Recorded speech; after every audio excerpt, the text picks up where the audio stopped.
قرآن مجید میں حضرت شعیب علیہ السلام کی دو بیٹیوں کا تذکرہ ہے۔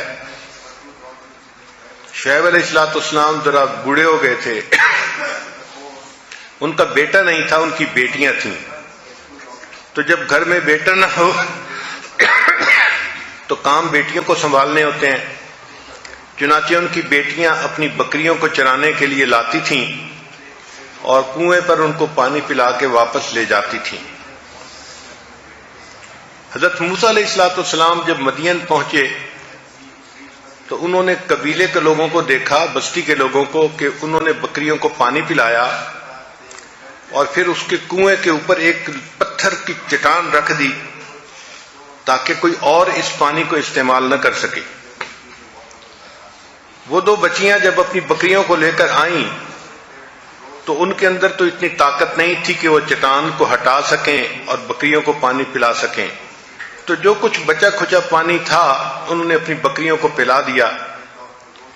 حضرت موسیٰ علیہ السلام نے جب دیکھا تو انہوں نے اس چٹان کو اکیلے ہٹا دیا اور ان بچیوں کے لیے بکریوں کو پانی پلا دیا۔ بچیاں گھر گئیں اور انہوں نے اپنے والد کو جا کے یہ بات سنائی تو حضرت شعیب علیہ السلام نے ان میں سے ایک بیٹی کو بھیجا کہ جاؤ اس آدمی کو بلا کے لاؤ۔ قرآن پاک میں ہے وَجَاءَتْ إِحْدَاهُمَا تَمْشِي عَلَى اسْتِحْيَاءٍ، ان میں سے ایک جو بچی تھی وہ آئی اور بڑی باحیا بن کے وہ چل رہی تھی، یعنی اس کے چلنے سے بھی حیا ظاہر ہوتا تھا، ایسی وہ باحیا لڑکی تھی، بیٹی تھی۔ تو معلوم ہوا کہ یہ حیا کی صفت اللہ تعالیٰ کو بہت پسندیدہ ہے۔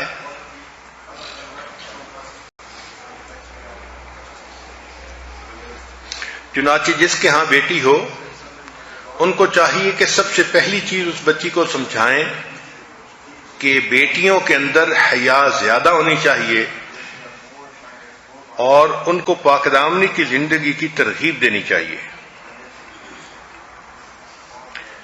اللہ کے پیارے حبیب صلی اللہ علیہ وسلم کی بیٹی سیدہ فاطمہ الزہرا رضی اللہ تعالی عنہا جو خاتون جنت بنی، ان کے اندر اتنی حیا تھی۔ ایک مرتبہ نبی علیہ السلام نے صحابہ سے پوچھا کہ بہترین عورت کون ہے؟ کسی نے کوئی جواب دیا، کسی نے کوئی جواب دیا۔ حضرت علی لانو کسی کام کے لیے اٹھ کر گھر آئے اور انہوں نے آ کر یہی کوسچن سیدہ فاطمہ الزہرا رضی اللہ سے پوچھا کہ بہترین عورت کون سی ہے؟ انہوں نے جواب میں فرمایا کہ جو نہ خود کسی غیر محرم مرد کو دیکھے اور نہ کوئی غیر محرم مرد اس کو دیکھ سکے، وہ سب سے بہترین عورت ہے۔ حضرت علی عنہ نے واپس آ کر نبی علیہ السلام کو یہ جواب دیا تو نبی علیہ السلام بہت خوش ہوئے۔ پھر پوچھا علی آپ کو یہ بات کس نے بتائی؟ انہوں نے بتایا کہ میں نے فاطمہ سے یہ بات پوچھی تو نبی علیہ السلام نے فرمایا فاطمہ تو میرے دل کا ٹکڑا ہے۔ اس لیے جب سیدہ فاطمہ الزہرا عنہا کی وفات ہونے لگی تو انہوں نے وصیت فرمائی کہ میرا جنازہ دن کی روشنی میں نہ نکالا جائے، اس لیے کہ اگرچہ میت کفن میں لپٹا ہوا ہوتا ہے مگر روشنی کی وجہ سے اس کی جسامت کا اندازہ ہوتا ہے، قد چھوٹا ہے، قد لمبا ہے، جسم موٹا ہے، جسم پتلا ہے، یہ اندازہ ہو جاتا ہے۔ تو وہ فرمانے لگیں کہ میں اس چیز کو بھی پسند نہیں کرتی کہ میرے مرنے کے بعد میری جسامت کے بارے میں کچھ اندازہ کسی غیر مرد کو ہو، اس لیے رات کو میرا جنازہ نکالا جائے۔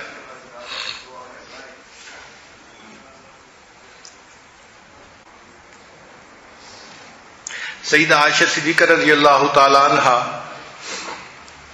سیدنا صدیق اکبر اللہ عنہ کی لاڈلی بیٹی تھیں اور اللہ رب العزت نے ان کو ایسی حیا دی تھی، ان کی پاکیزگی کا اندازہ لگانا ہو تو اس بات سے لگائیں کہ ان کا نکاح اللہ کے حبیب صلی اللہ علیہ وسلم سے ہوا، اور اللہ فرماتے ہیں الطیبات للطیبین کہ پاکیزہ مردوں کے لیے پاکیزہ عورتیں تو سیدہ شریک عنہا کی پاکیزگی کا اندازہ لگانا ہو تو نبی علیہ السلام کی پاکیزگی کا تصور کیجیے۔ چنانچہ ایک ایسا وقت بھی آیا کہ جب کفار نے، منافقین نے سیدہ شریک عنہا پر بہتان لگانے کی کوشش کی، مگر اللہ رب العزت نے قرآن مجید میں ان کی پاک دامنی کی گواہی دی۔ سیدنا یوسف علیہ السلام پر بہتان لگا، اللہ نے بچے سے گواہی دلوائی۔ بی بی مریم پر بہتان لگا، اللہ نے چھوٹے بچے سے گواہی دلوائی۔ لیکن جب نبی علیہ السلام کی رفیق حیات پر بہتان لگا تو اللہ نے کسی مخلوق سے گواہی نہیں دلوائی، بلکہ اللہ نے وحی کے ذریعے خود گواہی عطا فرمائی۔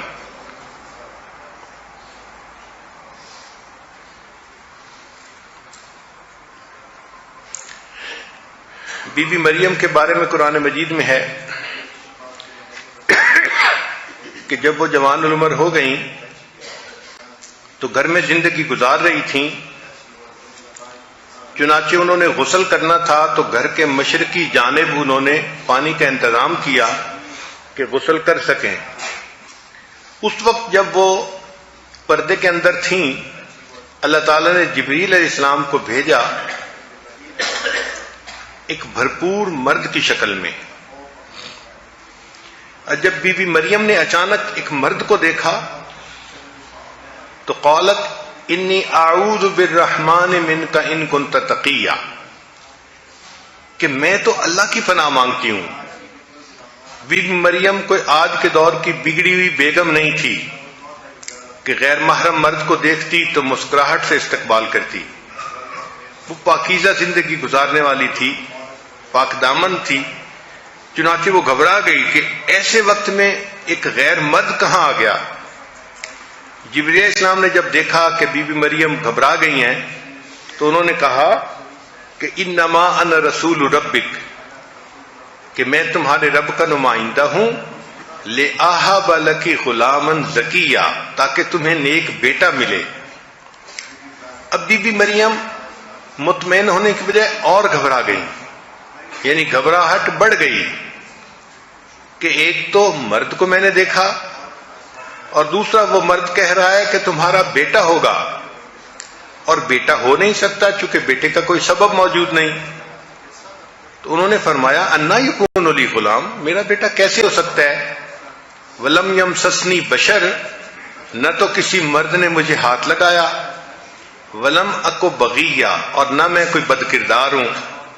بی بی مریم جانتی تھی کہ بچے ہونے کے سبب دو ہوتے ہیں، یا تو نکاح کی وجہ سے ہوتا ہے ورنہ پھر زنا کی وجہ سے ہوتا ہے، اور یہ دونوں اسباب موجود نہیں تھے۔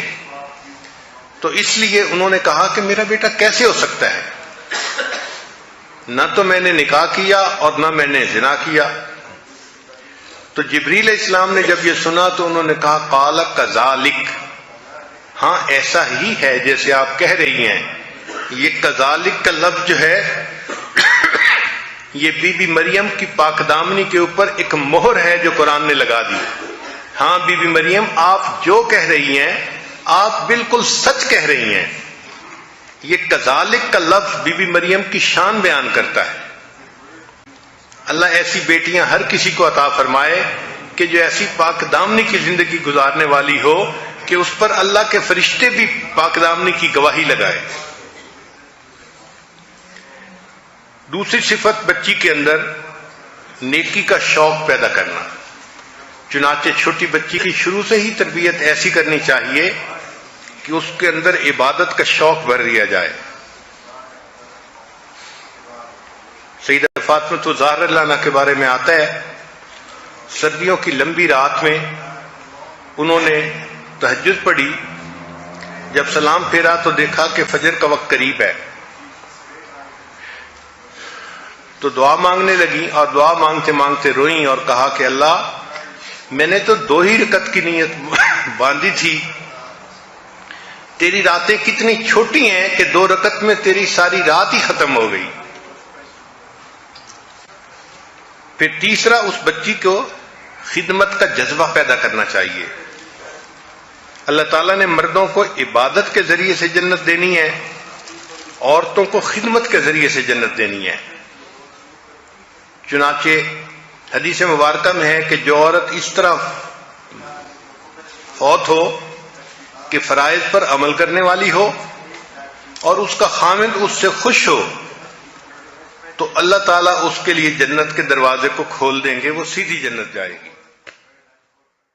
لا الہ الا اللہ، لا الہ الا اللہ، لا الہ الا اللہ، لا الہ الا اللہ، لا الہ الا اللہ، لا الہ